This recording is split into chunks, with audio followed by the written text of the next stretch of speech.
مفتی صاحب سے ایک سوال کریں گے کہ کھاد کی جب بات ہو رہی ہے تو کھاد بعض اوقات گوبر وغیرہ سے بھی بنتی ہے، تو اس میں پاکی ناپاکی کے مسائل بھی آئیں گے؟ جی بالکل، گوبر ظاہر ناپاک ہے، اور جب اس کو ہم پودوں میں استعمال کرتے ہیں، کرنا جائز ہے اس کو پودوں کے طور پر، یا کئی جگہوں پہ بھی لوگ اس کو استعمال کرتے ہیں، تو جب تک گوبر اپنی گوبر والی کیفیت میں رہے گا تو وہ ناپاکی کا ہی حکم ہوگا۔ اچھا، جب آگے جا کر اس کی اپنی ماہیت اور اصل ہونا ہی بدل جائے، ٹھیک ہے، یعنی یہ مٹی ہو جائے، ٹھیک ہے، تو پھر اس کے اوپر وہ ناپاکی والے احکام نہیں رہیں گے۔ لہذا اس میں بہت خیال رکھنا، گھروں میں پانی دینے میں بعض اوقات پریشر سے پانی دے رہے ہوتے ہیں، یا جس طرح بھی ہوں، اس کے چھینٹیں یا گملوں سے تو نیچے سے پانی نکلتا ہی ہے، تو اس سے اگر گوبر جیسے ڈالی تو وہ ناپاک ہی ہوگا، پانی بھی ناپاک ہوگا، وہ پانی بھی ناپاک ہوگا جو کچھ اس میں سے بہ رہا ہے۔ تو ان چیزوں کا خیال رکھنا ہو۔ اس کی جگہ امیر اہل سنت دامت برکات مناریہ نے اسی رسالے میں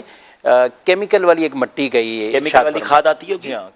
مٹی۔ اب ساری گوبر، ساری کھاد تو گوبر نہیں ہوتی، اب تو کیمیکل والی بھی کھاد آ رہی ہوتی ہے نا؟ جی سب یہ جو ہے کھاد اب دکانوں پہ آرام سے مل جاتی ہے اور بڑی سستی ہے، اگر وہ لے کے ملا لیں تو یہ بہت زیادہ اچھا ہے کہ اس کو تیار کیا گیا ہے باقاعدہ، ہیٹ اپ کر کے اس کی جو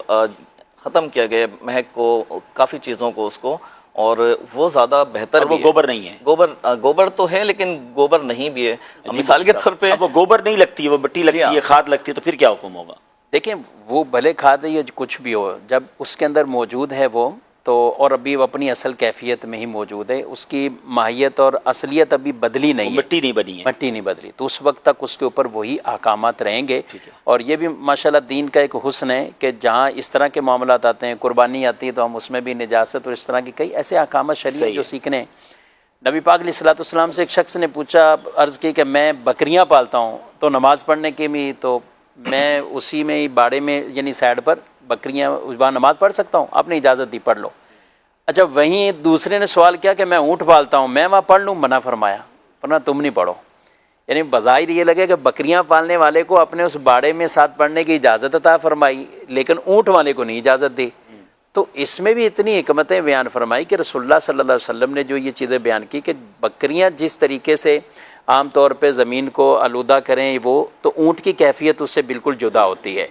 دوسری جو مین حکمت یہ تھی کہ بکریوں سے ساتھ کوئی نماز پڑھنے والے کو تکلیف اس طرح نہیں پہنچے گی، اگر کوئی اونٹ آ گیا تو یہ تو اس نمازی کا کام ہی کر دے گا۔ تو آپ نے اونٹوں کے اس جو باڑہ ہے وہاں پہ اس طرح نماز پڑھنے کی ممانعت فرمائی ہے۔ اچھا، اس میں یہ نہیں کہ زمین جیسی بھی ہو، زمین کا پاک ہونا بھی شرط ہے، کہ کئی ایسے گاؤں دیہات بھی ہوتے ہیں جہاں یہ گوبر سے لیپ کرتے ہیں زمینوں کو باقاعدہ،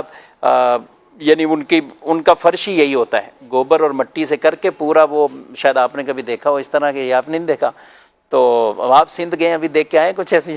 دیواروں پہ لیپ ہوتا ہے، دیواروں پہ لیپ ہوتے تو دیکھا، جب ٹرین میں جاتے ہیں نا تو وہ نظر آ رہے ہوتے ہیں کہ دیواروں پہ لیپ، یہ ٹھنڈک کے لیے ہوتا ہے۔ اچھا، یا یہ اس کو سکھا کے کہتے ہیں جلاتے بھی ہیں، جلاتے بھی ہیں، وہ تو باقاعدہ یعنی اس کو جلانے کا بھی، گوبر کو جلانے کا کام کرتے ہیں، اور ایک یہ اس کو فرش بنانے کا کہ مٹی کے بنسبت ایک تو یا تو شاید ویسے سستا ہونے کے اعتبار سے یا دیگر